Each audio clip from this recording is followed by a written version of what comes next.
All right. Good afternoon, everyone. Welcome to Politics and Prose bookstore. My name is Keith. I'm a bookseller here today. I'm very excited to welcome you to this afternoon's event.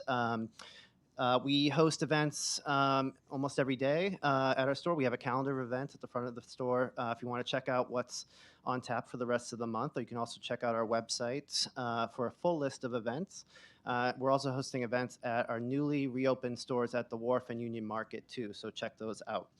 A few housekeeping notes before we get started. If you could just take a moment to silence your cell phones. We are recording this afternoon's event. It'll be up on our YouTube channel. But since we're recording, when we open the floor for questions later, if you could step up to our mic, which is just by this pillar right over here to my left. We will have a signing line after the event. Books are available for purchase at the checkout at the front left of the store. We'll start the signing line again right by this pillar here where the microphone is. And after the event's over, if you could just take a moment to fold up your chair and place it against something sturdy to help our events team. So now, I'm so excited to welcome Julia Phillips to our store for her latest novel, Bear. No, this is not the story of a Chicago restaurant owner. Bear is a novel about two sisters, Sam and Elena, on a remote island off the coast of Washington. Bonded together by their simultaneous need to care for their ailing mother and the desire to get to the mainland to start their own lives, the relationship is split by the appearance of the eponymous wild beast. As Ann Patchett says, the story is thrilling and propulsive, glorious and terrifying. Julia Phillips is a brilliant writer. She has my complete attention. She'll be joined in conversation by Angie Kim, a local author whose latest novel, Happiness Falls, was an instant New York Times bestseller. So please join me in welcoming Julia Phillips and Angie Kim to Politics and Prose.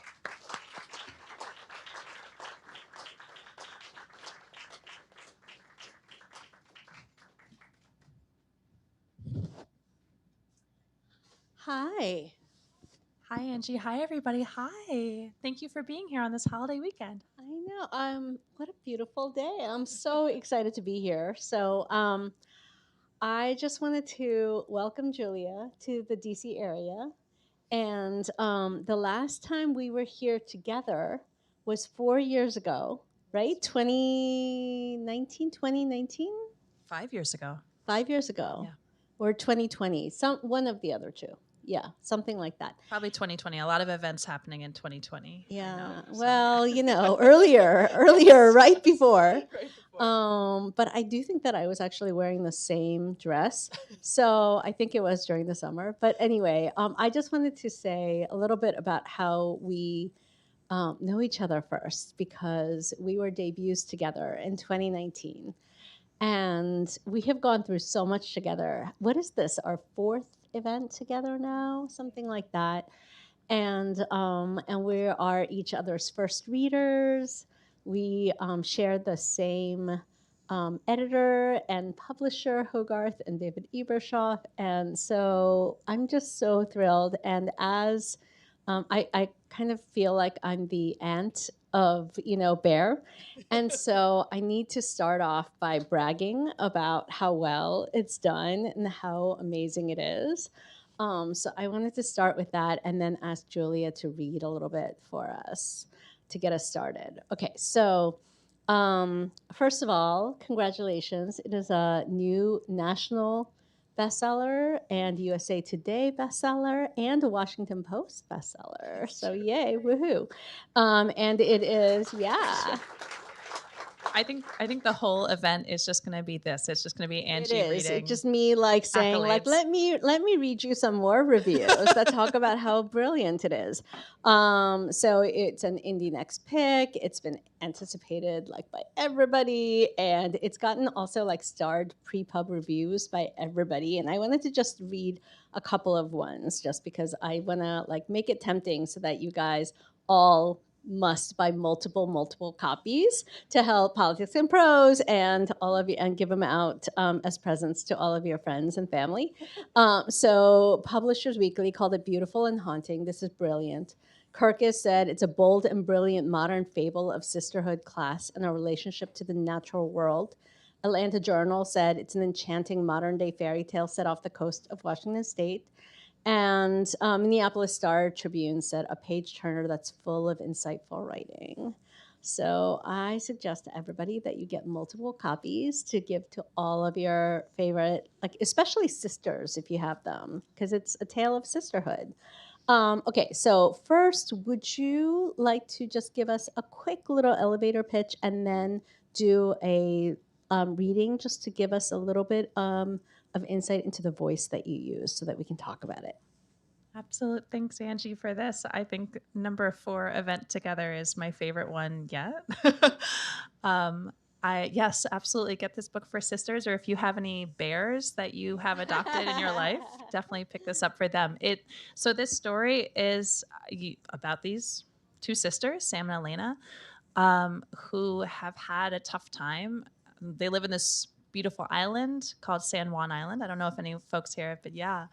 And it's a gorgeous place. It's a tourist destination, but they their jobs are supporting that industry.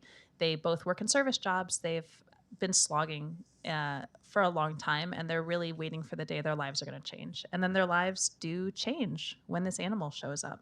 So I'm going to read a little bit. I'll read for like 4 minutes. I'll put this down. How's that? Is that working? Just going from microphone to microphone. How thrilling. And then we get to talk all together. This is from toward the beginning of the book, but I don't think there's anything you need to know beyond what you already know. They woke the next day to a bear at the door. When the sisters were young, very young, they loved living on San Juan. Summers, the girls would go over to Limekiln and pass entire days on the bluffs watching for whales. Spotting them was like catching shooting stars. You couldn't focus on any one spot. You had to let your gaze go wide. Elena was especially good at it.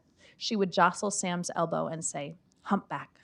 The tourist next to them, outfitted with binoculars, gasped, leaning close to try to learn her secrets. Elena pointed out the pods. Humpbacks, gray whales, minkies, porpoises rolling and leaping in the surf. Gorgeous orcas with their dorsal fins sharp as blades.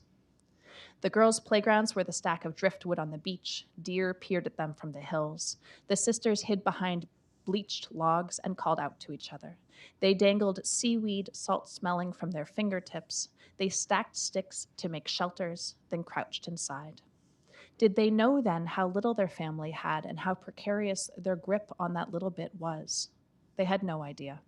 Each evening, their mother came home from the salon exhausted, stinking of solvents. Sometimes she would cough. But the girls didn't know yet, none of them knew, that the chemicals she inhaled were growing granulomas in her lungs, causing her lymph nodes to swell, narrowing her arteries. Their mother made them scrambled eggs or buttered noodles for dinner. She poured vegetables onto their plates, canned peas, canned beets, canned corn.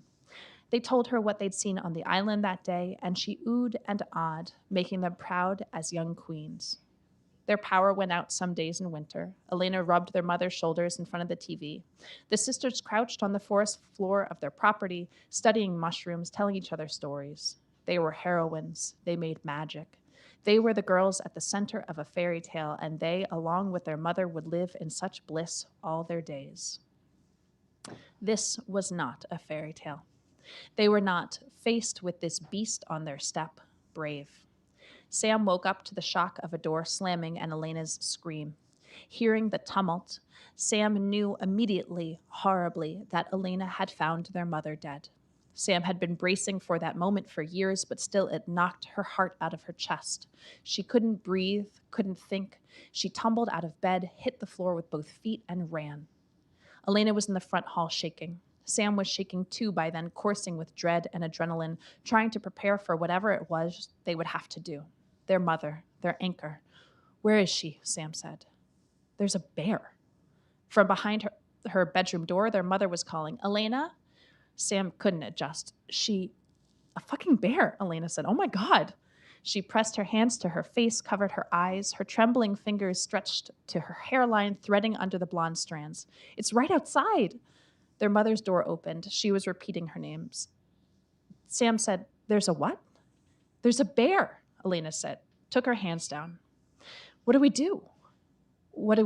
Sam didn't understand. Her rational mind hadn't woken up yet, so the situation seemed incomplete, incomprehensible. She wanted to sit on the floor and have someone explain it to her. But Elena was hysterical. Turning to face their mother, Sam said, "Everything's okay." "What happened?" their mother asked. "She's hurt?" Her fists were pressed to her chest. The collar of her shirt was low enough to expose the top of her catheter, her sternum pale and ridged with bone. "Everyone's fine, right?" Sam looked to Elena, who kept shaking, turned back to their mother. "We're fine. Elena just got a fright." Their mother didn't understand either. "What happened?" "She got scared, something outside." "There's a bear outside," Elena said. "A what?" exclaimed their mother. "No. We're going to take care of it," Sam said, to their mother, but to Elena too, and to herself, because she did need assurance. She couldn't clear the awful vision of their mother found stiff in bed, their mother gone from them. She went over to hold their mother's thin arm. It was cool, but not cold, not yet. "Don't worry, we'll call the police." "Animal control," their mother said. "Animal control," Sam agreed. She squeezed their mother's arm, and their mother squeezed back, pulling Sam's hand toward her for a second, showing Sam she was still here. Sam said, "Go rest." As soon as their mother was back in her room, Sam said quick, "What are you talking about? A bear?" Stop there.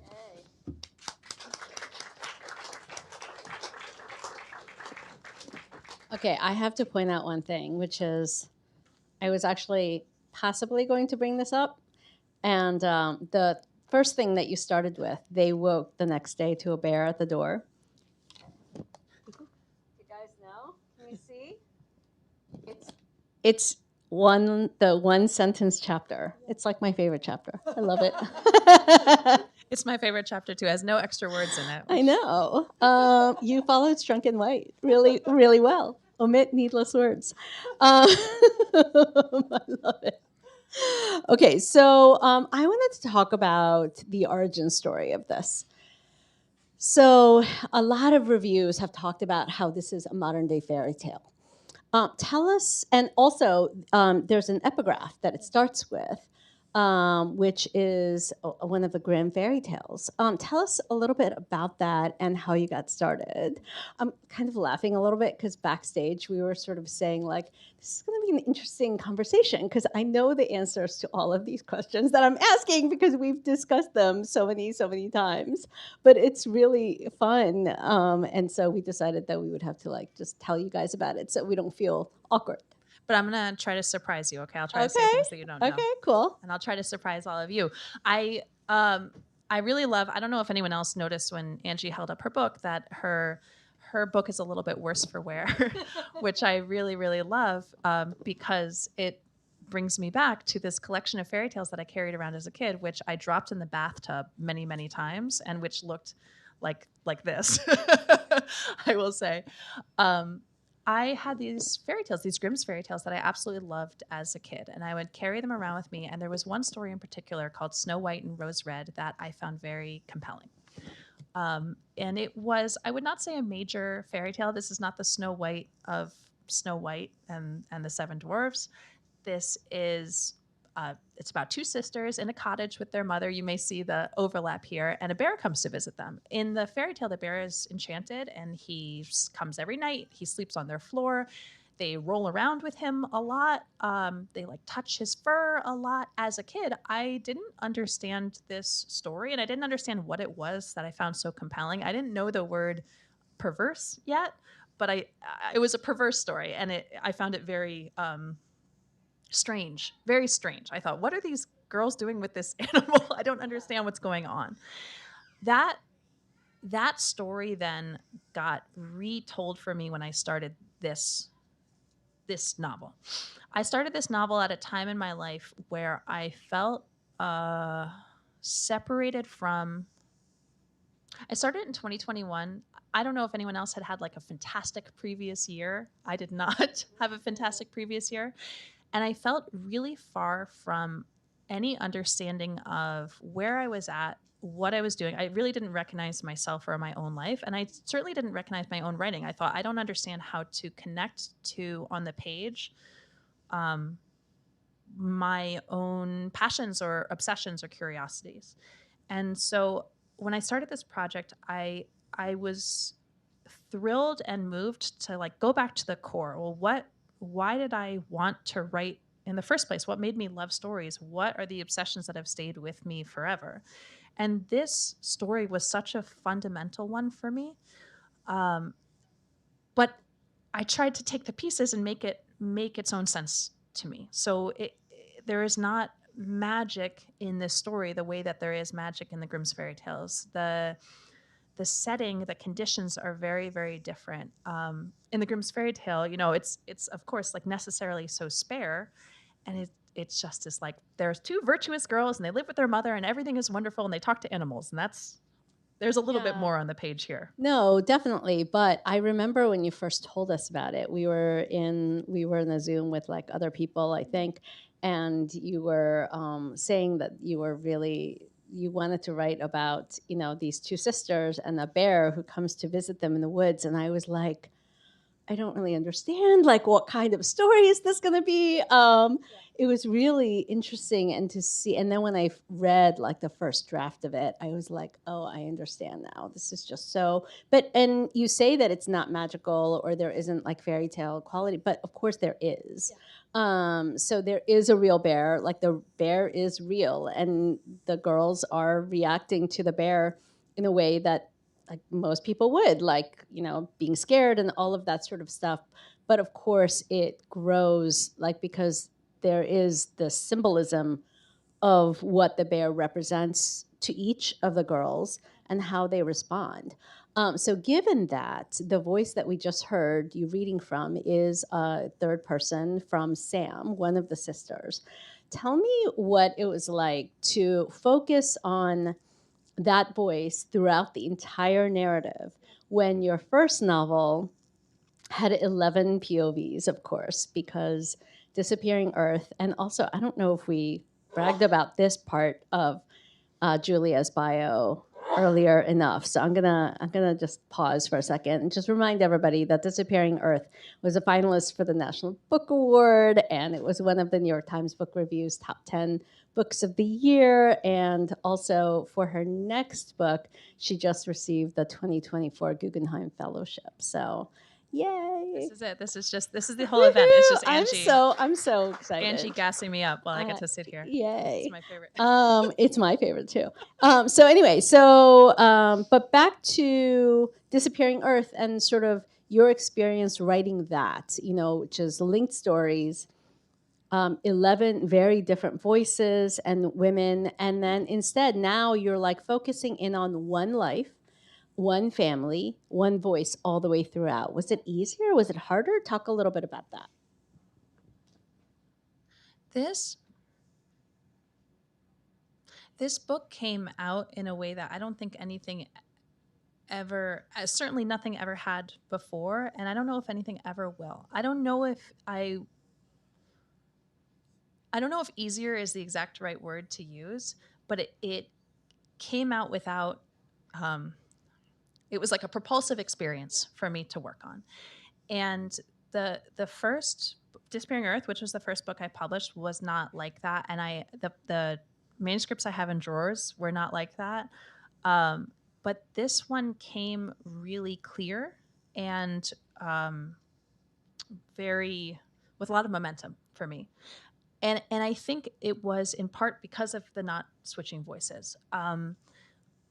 I really loved the kind of puzzle construction of Disappearing Earth. As Angie said, it is a novel in stories, so each chapter switches points of view. And that was a thrill to get to, through the writing of that, create a kind of 360 view as well as I could of a community and share different people's perspectives and different people's views on things, which was thrilling, and it could create a very rich picture of what was going on. And also you were able to sort of show different facets of the same issue or the same problem. Which was very, very thrilling. But every form or structure, or every choice I think we make on the page has sort of pros and cons to it, or strengths and weaknesses. And I think a weakness of that form is that it offers you many opportunities. Every time you switch perspective, you have to get new buy-in from the reader. And you have to say, like, when you're sitting down with the book, you have to say, oh, okay, and yes, I'm going back in. And there's kind of a higher barrier to entry over and over again. Or a challenge of that form, I think, is momentum and cohesion. That was always the task ahead of us when I was editing it was to create more and more momentum and cohesion, which was a little bit working against the grain of what that was. I think that was reflected in my writing process too, that I was like, okay, I'm creating this piece, now I'm creating this piece, and I'm going to try to do it this way. And it was challenging. Yeah. The challenges of being with Sam the whole time were a different set of challenges. And one thing it was not a challenge was momentum and cohesion for me in the writing. It felt really propulsive, really exciting, really whole and entire. And I could just sink deeper and deeper and deeper into it. Yeah. That said, it then invites, we don't get to see different facets necessarily, or the way it plays with her reliability or unreliability, or what she's seeing and what she's not seeing, or what the reader is seeing. And then you then have to question, like, well, I'm perceiving this, but she's not sort of incorporating that information the way I'm incorporating that information. What's going on here?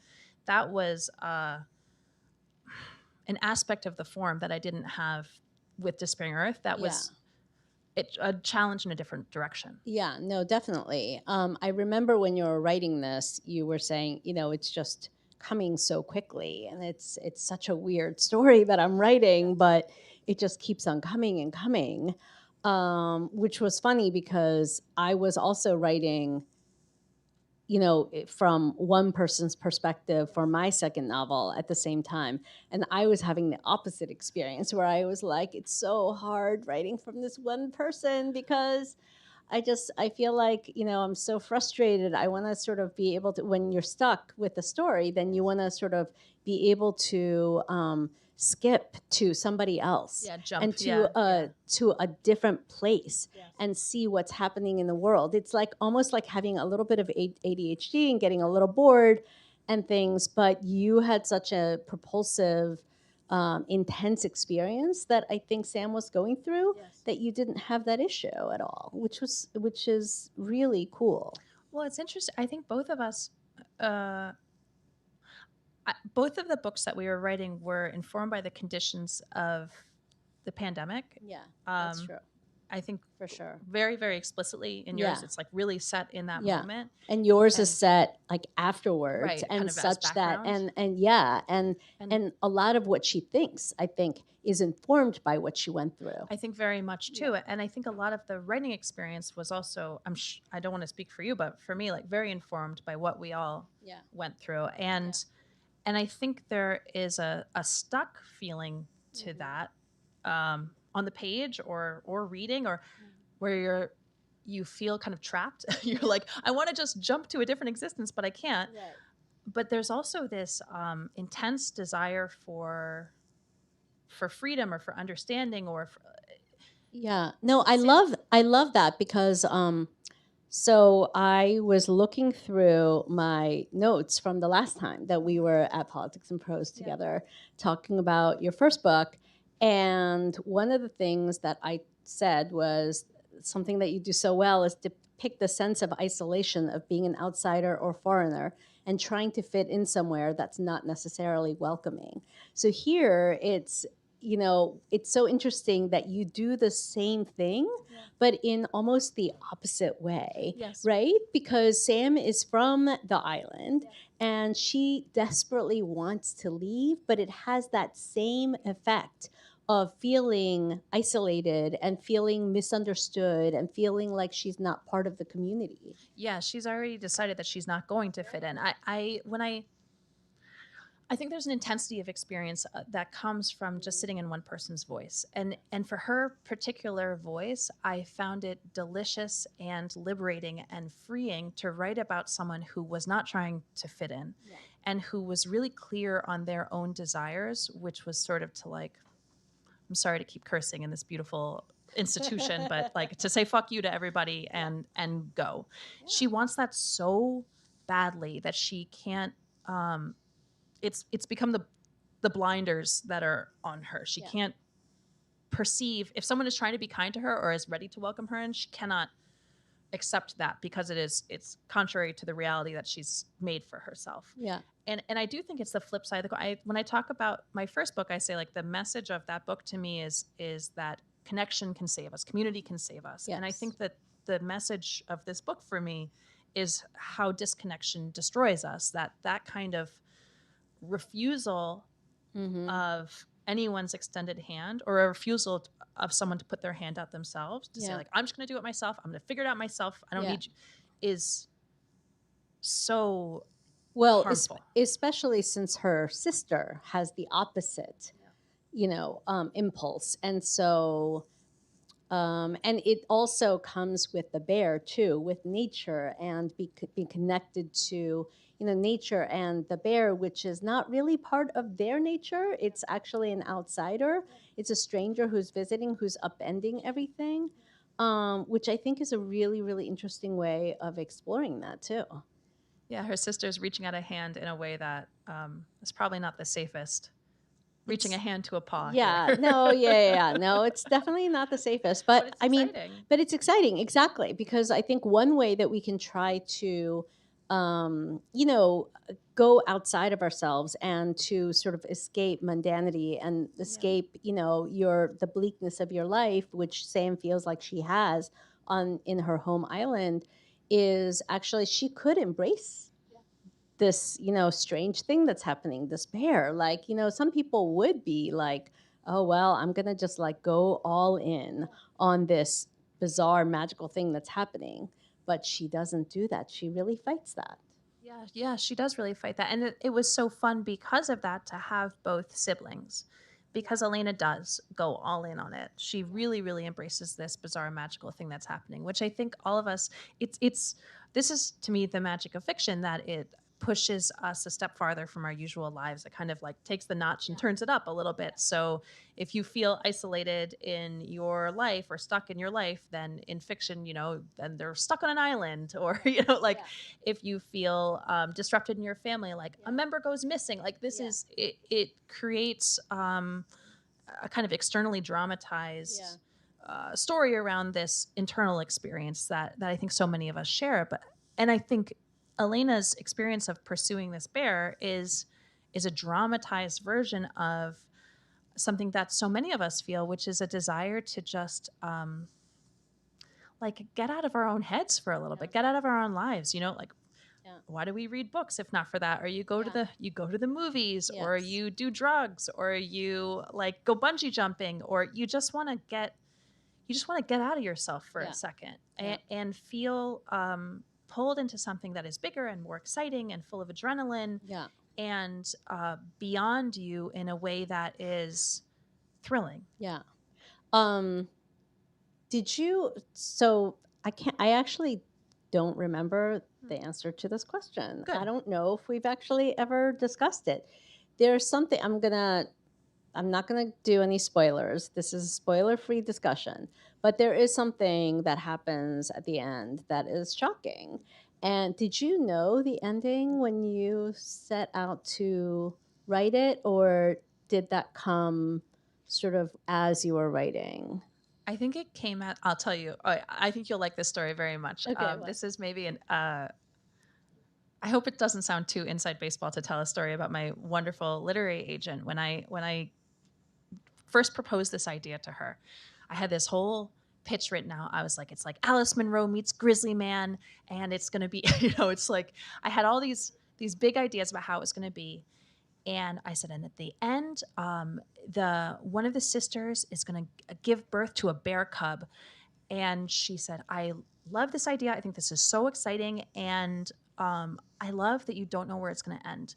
And I said, no. Maybe you didn't hear me. She's going to give birth to a baby bear. And she said, I love that you don't know what's going to happen. And I guess I didn't know what was going to happen. She was totally right about that, as she is about all things. But that was also like a little hint. Yeah. I had visions of where the story would go, but I had no idea. Yes. Now I do remember. And it was, I think that's when I was like, when we were like, what an interesting idea for a novel that you're working on, Julia. But it's so funny. I mean, I when I talk to you about this, I say like, oh, it just came so easy. It just went. But then when I think about the process, I wrote the first draft and then threw out 2/3 of it or 3/4 of it and had to rewrite and replot the whole thing. So it's not like it just I didn't know what was. I didn't. It's Right. not like it just came the way it was going to be, but the Right. feeling of it, the motivation for it, Yeah. and the how I felt locked into that feeling Yeah. didn't shift. It only became more and more and more and more. So I didn't Yeah. know what was going to happen at the end, but I Right. knew where we were headed. I knew where Yeah, I you was knew headed. where it was headed emotionally. You Yes. just didn't know plot wise, like, from an event perspective, but you knew that it was headed for something that was kind of shocking, and in a way it became much more literal. Like, it became much less metaphorical and symbolic and much more like, here is an actual bear who is spotted on this island. What would actually happen? And I feel like The your bear gives birth research to a human baby. well, yes. Ha ha ha. That does not happen. Or maybe it does. You'll just have to read to find out. But I feel like it also one particular aspect of your writing process that I remember is when you went on that research trip to the islands. Tell us a little bit about that. Yeah, it was a very good and intense and necessary trip. I What started. made you pick these this particular island? I started this project after I had. So my first kid was born in June 2020. Rough stuff. By the time fall 2021 came around, I was like so locked in my own home. I can't explain. It, Yeah. it was a horrific. It was like pandemic plus postpartum anxiety plus agoraphobia. I was like, I never want to leave my home again. I never want anyone to touch me or come near me. Like, I can't have anyone breathe the same air that I'm breathing. It was pretty bleak. And this project began when I really, as I said, just sort of like, I was like, I got to start over here. Yeah. We got to go back to the drawing board Yeah. on being a person because this is not happening. And I was like, okay, what do I love? What is exciting to me? And also, like, what can I access? To me, San Juan Island was this place I'd never been, a place that is so beautiful and so storied. And I was like, I think I could maybe someday, if I really work hard, maybe, possibly, potentially be a person that goes there. I like could maybe grow But there's so many into- islands, so why San Juan Islands in particular? Do you I think, remember? yeah, a lot because of. So I love to write about. First off, because it was beautiful and because I wanted to go there. Second off, because I'm very interested in the tourist economy, the economy that exists between people that visit a place and people that live in a place. My partner's from Cape Cod and born and raised on Cape Cod. And when I met him, I'd never been to Cape Cod. And I was like, oh, so you're like a Kennedy? You like have private planes? And he was like, well, it's not really like that. And I said, I'm pretty sure it's really like that. Totally it's not not like really that. like Yeah, that. it's not like very, that. Yeah. It's actually very bleak. I mean, a beautiful but intense place. And San Juan in particular, of these islands, as you say, there's many islands everywhere. And even off the coast of Washington, there's many islands. There's many islands in the San Juans, the archipelago. The particular island where they live, San Juan Island of the San Juans, is like has one of the greatest wealth disparities of anywhere in the region.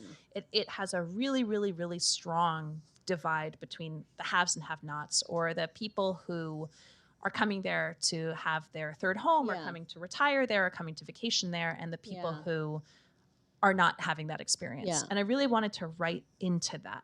But truly, I mean, my first book was... I love that. My first book was set in a region of the world where I had to apply for grants for 2 years to get there, study a different language for 6, get visas, get government permission, like save up so much money, quit multiple jobs, and then go there to research it. And I was like, I can't even get on an airplane internationally. Like, I'm never going to be on an airplane again for the rest of my life. Yeah. So I thought, where can I actually get to? I think I can one day fly to Seattle, get on a ferry, and go to San Juan Island. And I did. So that's what I wrote. I had to write a lot of this manuscript before I felt able to do that. And then I went there, and it was beautiful. I went there, and I spent a good amount of time on Whidbey Island, like just south, which was gorgeous and fantastic, and emotionally demanding, and it was great. What about the research into bears? I read a lot, And yeah, lots did about bears. did you talk to the people there, like on the island, about it? Well, the situation in this book is on the edge of it's on the unlikely end of the range, Right.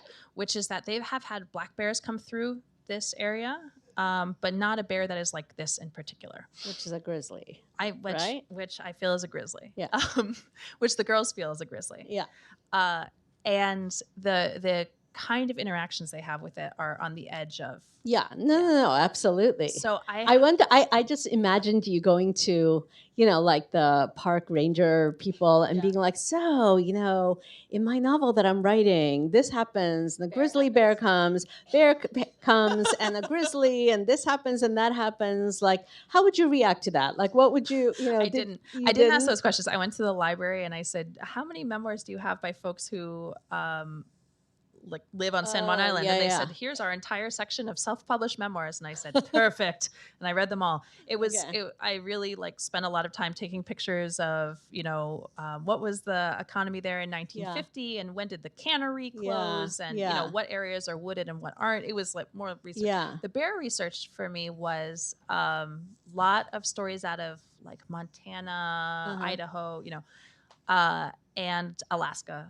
A lot of stories of survival. survival, like all that. more emboldened animals. I learned a lot. Yeah. It turned out that a really common thread is how much bears stink. I don't know how close folks have been to bears here. Yeah, I'm seeing some nods of stinky people who know about stinky bears. They're very smelly, it turns out. So that was an important aspect to include in the book. They smell. Well, so it's funny because on the day that her book came out, I was actually in Aspen, and these bears were actually like coming up to this dinner party, and I sent you pictures to you and to our editor, and I was like, I think this is a good sign for bear. I think it's like an omen.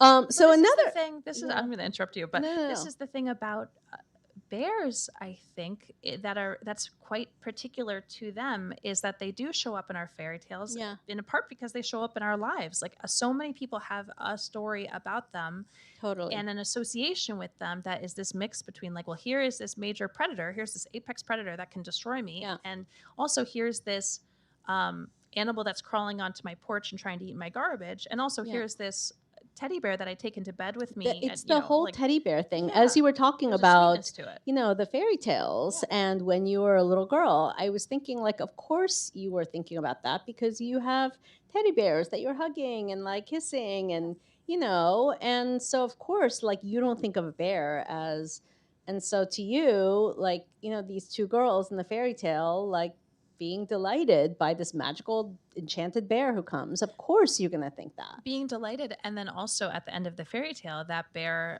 like kills a villain in the fairy tale, right? And so there's this, it's like this tenderness and this domesticity and this kind of like, oh, I want to bring you into my home, and also but heroism, violence. but violence in a good, like in that context. So speaking of violence, this is actually the perfect segue to what you interrupted me with like 2 minutes ago. So this is perfect. Another thing that we talked about the last time that we were here is the focus that your first novel had on the lives of women and girls in crisis, and and it's sort of its feminist spine. And, and I just wanted to sort of talk about that with respect to this book because, I didn't really think about it in terms of the violence against women. And we've talked a lot about that because, when we were in conversations about Disappearing Earth, that was, one of the central things that we talked about. And in Bear, of course, Bear, there's violence. And so talk a little bit about that theme and why that's something that you're like obsessed with, because to me those are subjects, what it's like to be a woman, or like what it's like to be in the mind of a woman, what it's like to be a woman in the world, and also the experience of intertwined with that of threat or danger or harm, and how that both harm and the idea of harm, or the way that the idea of harm kind of acts upon you and shapes your experience. I think those, And like women's agency Sure. in fending off that. maybe, and also just like the way that we ourselves use those narratives to shape our lives. That like there are certain places I don't go, or certain things I don't do, or certain freedoms I don't give myself, or that are not given to me because of threat. And also, there are certain ways that threat and harm act in my life that are not spoken about or acknowledged at all. Like it's to me, this is what I spend a lot of my day thinking about, not as a writer, but just as a person in the world. And certainly when I come to the page, those are primary for me. I think those are my, I had a wonderful, wonderful opportunity once to hear Christine Scott speak. She's a short story writer and a novelist, and she's an incredible teacher. And she, I think, had her 8th book was coming out, and she said, you just write about the same thing over and over and over again. You just like write about it from different ways. And I said, oh, okay. Like, that's actually very comforting to hear that you don't need to reinvent the wheel. And I think for me, if I'm writing about the same thing every time, that's what I'm writing about. That I'm writing about what it's like to be a woman in the world, and how danger acts on that. Yeah. Somebody else, I forget who it was, who talked about it in terms of the whack-a-moles that you have. We all have the same thing and we're trying to like whack it down, like with every story or novel that we write.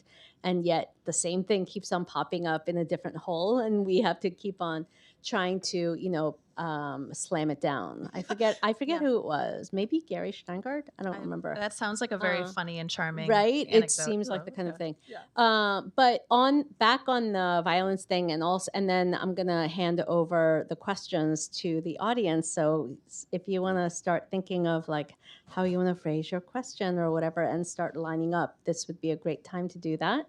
But on the violence, against women question, do you want to talk a little bit about the essay that you wrote for the LA Times? Oh, yeah. Yeah.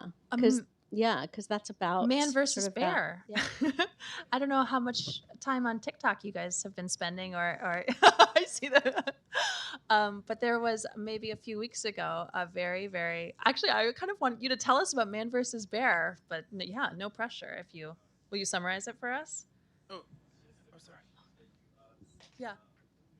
Well, so for the people who are streaming, would you mind coming? Oh, yeah. I'll give you my... I know this is a lot of pressure for you, but Sebastian, you're going to have to be our man versus bear TikTok representative.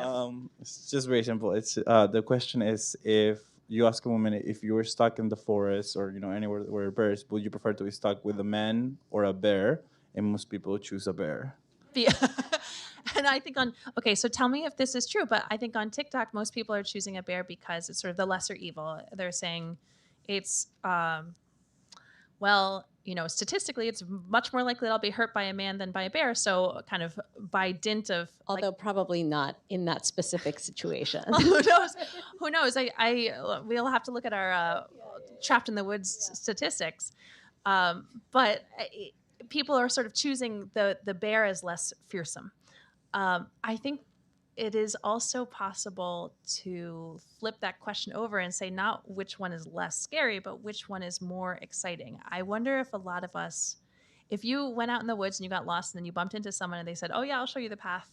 Let me show you the path home. And they were very nice. That would be totally fine and interesting. I think if you were out in the woods and you bumped into a bear, you would probably tell more people about it after. It would be a pretty exciting experience. Yeah, although you might not survive to tell the story. If you didn't survive to tell the story, you would be rare. Rare would be the case that you wouldn't survive to tell the story. Right. No, definitely. And I think it is worthwhile to think about, perhaps as part of this TikTok question, but just in general, how do we pursue excitement? How do we pursue thrill? How do we pursue joy, even in danger? Like, what does that feel like? Yeah, and how do we navigate like different types of danger too? Yeah. Yes, we have questions. Go ahead. Thank you so much for being here today. And first of all, when you asked for a summary of Man versus Bear, I somehow thought you were talking to me. My apologies. Oh no, I wish I want all the summaries of Man versus Bear, and I wish you had. We would have had a chorus of them. My name is Nathan, and I've long had a special appreciation for children's literature, and have written children's books over the have written and published numerous children's book reviews over the years. And as I was reading your book, there were two themes that stood out for me. Um, lo- Loyalty and commitment to family during the easy times and during the hard times, and also a sense that even when the challenges in front of you appear daunting, you are capable of a lot more than you give yourself credit for. I Would you really s- love that. Would you would you would you say that's an accurate summary of some of the points you're trying to get across?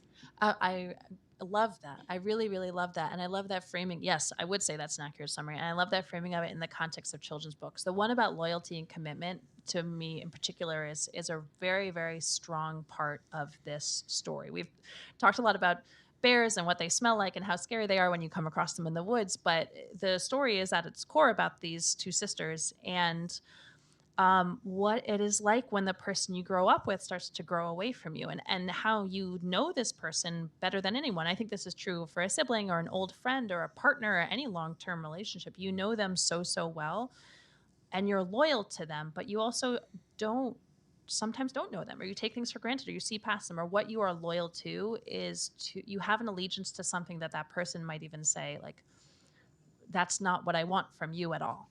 So that was really important to me to write about, to explore through their characters. I really appreciate your summarizing it that way.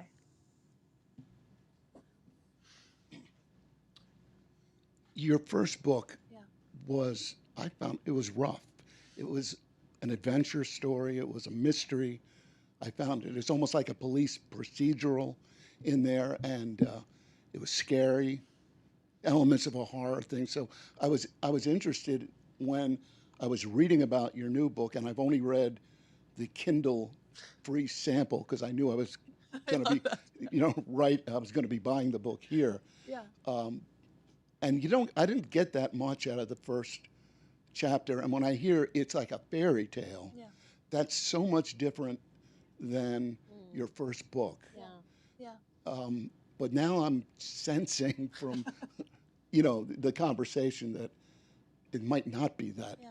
Yeah. that much different. But you wanted to write something. I mean, did you have a conscious thing of you wanted to be in a different place writing mentally, sort of? I really appreciate your bringing that up. Yeah, I also really appreciate your saving the sale for Politics and Prose. I really, a hero. I love that. I think it was less that I wanted to be in a different place and more that I was in a different place. When I wrote, this is the second novel I've published, but the fourth one I've written. The first one I wrote didn't work. The second one I wrote was Disappearing Earth, and at that point, I just felt like I wanted to publish a book so badly I could just puke. You know what I mean? I just like felt so consumed by ambition and desire for this particular kind of validation and approval. I just wanted it so badly, and I wanted to write something that no one could deny. After it was published, I was like, okay, I know how to do this thing, and I started to write a third project that I thought would be even more approvable, and it wasn't. It didn't land with people. I tried to go farther into the direction or the kind of complication or the voice that I had with Disappearing Earth, and it didn't work.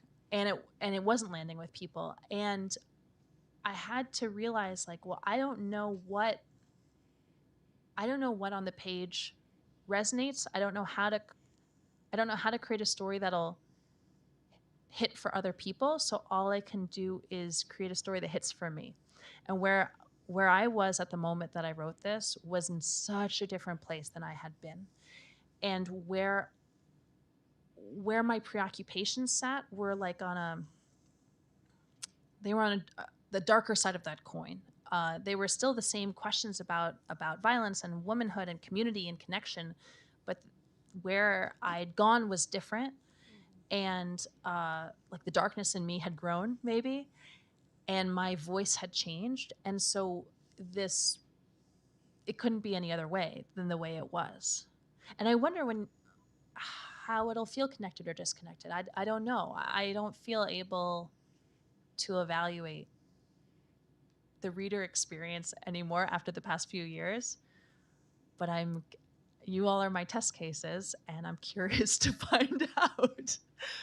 By the way, do you see any commonalities between the Russian, all I could think of was cold, wind, snow, wet. Yeah. And when I heard San Juan Island, which I'm not familiar with, Yeah. I was thinking off the coast of Yeah. Washington, that could be cold, wet, similar. Yeah, to me there is a commonality of living in a disconnected place, living in a place with no roads going to it, and also the commonality of living in a place that is so beautiful. And the place where my first book is set, Kamchatka, is just like an unbelievably beautiful, beautiful place that a lot of people have their own expectations about and their own narratives about and their own kind of like cultural mythology around, which I think is true for any destination, especially a vacation destination, a tourist destination. And the reality of that place is a little bit different, also very beautiful, but a little bit different from how it is talked about. And I liked that with both settings. I liked that very much. Yes. Hi, thank you for writing this book. It was really good. I just finished it 2 days ago, and it was very propulsive, and I read it in 2 days. I just couldn't put it down. I have also read Disappearing Earth. I like that very much too. And to the previous question, I think this is somewhat in the same tone. At least I received it as a very disturbing but engaging and very rich read. So I That would means a say lot to there's me. a lot of similarities. But my question is maybe a little more light or something, but it came up when you guys were discussing how you came to write it and the time in your life when you wrote it. You said you were in the midst of the pandemic, you just had your first child, you were feeling cooped up. I was wondering if the idea for the book, you said the idea for the book came during the pandemic, right? Yeah. But when in this whole process did you travel to the San Juan Islands? When did you get to do the research? Yeah. Was it, just the year before you published, and then you had to come back and change some things because you could put a lot more detail about the place, the setting, after you traveled? That's a great question. Okay, so let me think. So I started this in fall 2021. I went to San Juan in summer 2022. I went to Whidbey in fall 2022. And then we finished, I couldn't touch the manuscript anymore in fall of 2023. So it was, a 2-year process of writing the book where the research fell in the middle. And I did have to change a lot. I would think so, because there's so much detail about the setting, which was wonderful. But then going back to the pandemic a bit, related question, you did weave into the story the importance in their lives of coming out of the pandemic. So both sisters, and how the pandemic had affected them and their family, and but so how much of coming out of the pandemic was also, I don't know how to ask this. I'm thinking about the bear also.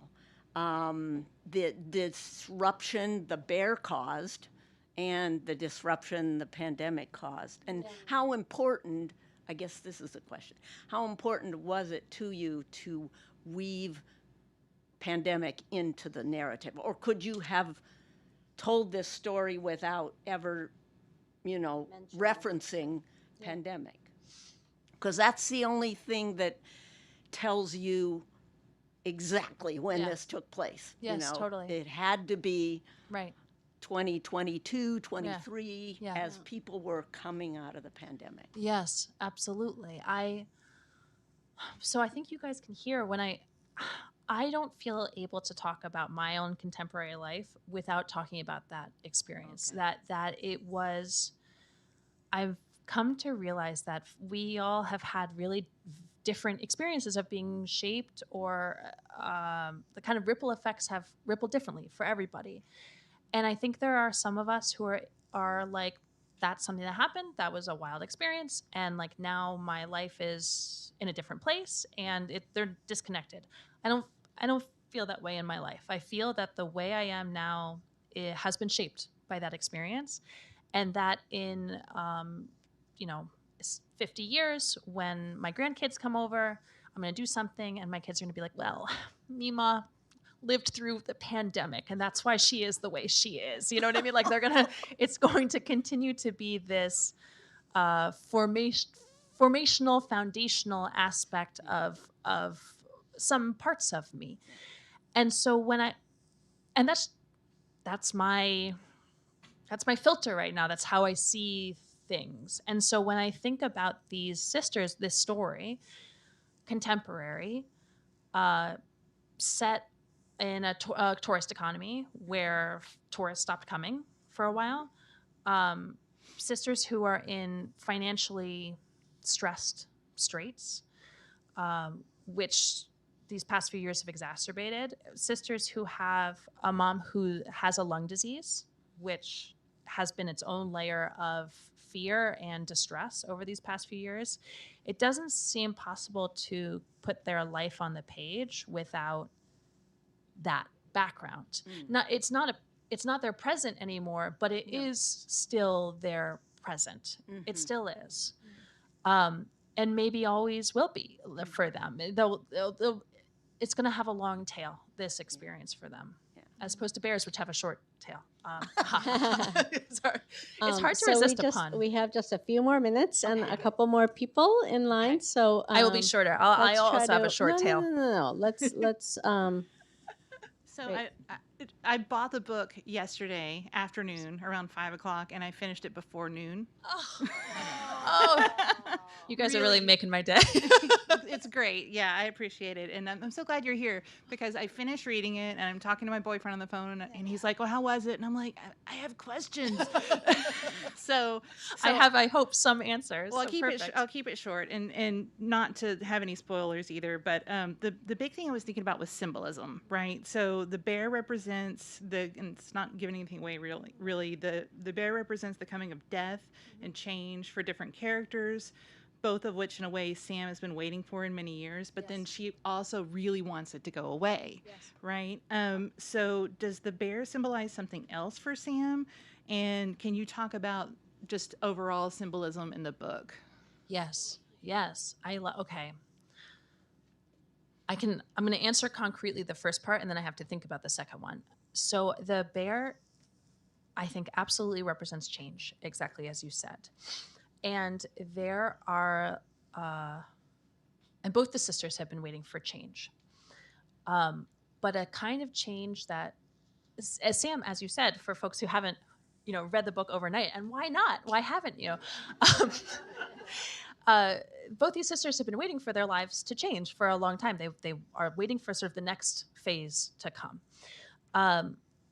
But one part of that Sam is not willing to embrace in any ways is a change in her relationship with her sister. So when she pictures the future, she pictures like, well, we're still going to be together. We are still going to be, the outside world can't come between us. We might experience it in different ways, but we'll maintain this bond. We'll maintain this closeness. She will continue to be, for Sam, the little sister, like my big sister will continue to be my role model. She'll continue to be the leader. She will continue to be the one who tells us what to do. And when the bear comes, the bear, I think you could say, sort of drives a wedge between them, but also shows how there has been this divide between them and between what they want and between how they want to get it. And that Elena's perfect future is not necessarily that. And so the way it represents change for Sam is extremely unwelcome. It is exposing, it's holding a mirror up to them that exposes like all of her insecurities, all of her fears, all of her kind of like worst visions of what could be. I think it also is, it represents a kind of a threat to her. That's not just physical, it is social and emotional, and she is not prepared to reckon with it. And so her reaction to it is outsized because what it represents in her life is so outsized. I really enjoyed thinking about what the bear, I'm going to do this in 20 seconds. Thinking about what the bear represents in the whole book is really interesting and exciting to me, because the bear itself is an animal, and it like poops and scratches things, and it doesn't, I don't think, have a sense of itself as carrying a weighty symbolic meaning. It is existing in the world. But every single person who relates to it has these really, really outsized symbolic, anthropomorphizing like meanings to it, where to Elena it is freedom, and to Sam it is danger, and they can't interact with it as an animal because it is like it's a god or it's a demon. And so I loved tracking those conflicting symbols across the book and thinking about how much does that accord with reality and how much does it not. Was that 20 seconds or was that 25? It was, you know. All right. Yeah, so it was 15. sorry. It was Okay, 15. last question. Great, thank you. So in 2022, I took your catapult class on structure. So last time I saw you were in a box. Yeah. We were all in boxes. Yes. But I'm so curious, since that was all about structure, how this story was informed by structure, if you John Truby'd your way through it, if I can make that a verb, if you outlined. So, just really curious, because your first novel was obviously, the structure is what was so beautiful about it and brilliant. I'm so glad you're here. This is what the bottom of our bodies look like. How wonderful to find out. Yes. We were actually talking about this in the car on the way over here. There's, let me throw out one of many million book recommendations while we're in this bookstore. There's this book called The Anatomy of Story by John Truby that if you're a story writer, a storyteller, I think is just an incredible, incredible resource that I've recommended to many a person that I'm pretty obsessed with. One of the things that this writing craft instructor says, this guy, John Truby, says that a story is a desire line. So it begins when someone declares a desire, and it ends when, the moment of peak intensity is when you find out whether or not they will get that desire. And then it ends when the desire is met or not, or abandoned. That idea was fundamental to this book. Sam has a nakedly declared desire at the very beginning of the book, and the tension of the story comes from her increasing desperation in pursuing it. It's been thwarted over and over again, and with every thwarting, she's become more determined. And it makes her like savagely, ferociously hungry to achieve it. And that ferocity is what propels us forward, or at least it's what propelled me forward in the writing. And that's why writing it was such a pleasure, because her desire was so unadulterated, and it only grew deeper and deeper and more desperate. And so it was, you could just sink right into it. Yeah. And it just made the story come. Yeah. And I think it's probably right to suggest that you didn't think about the bear as a symbol or anything like that. You really thought more about this desire, this very, singular desire that she had. And then the bear was just a way of getting in the middle of that, Yeah. But thank you so much for Politics and Prose, for hosting, and to all of you in advance for buying Julia's book and many, many copies of her book, and lining up here for her to sign your book. Thank you guys so much. I just want to say one more thing. I'm so sorry. which is that I wrote this book totally very isolated. It is such a pleasure and a gift to get to be here with you, to get to be here in this beautiful place. Thank you.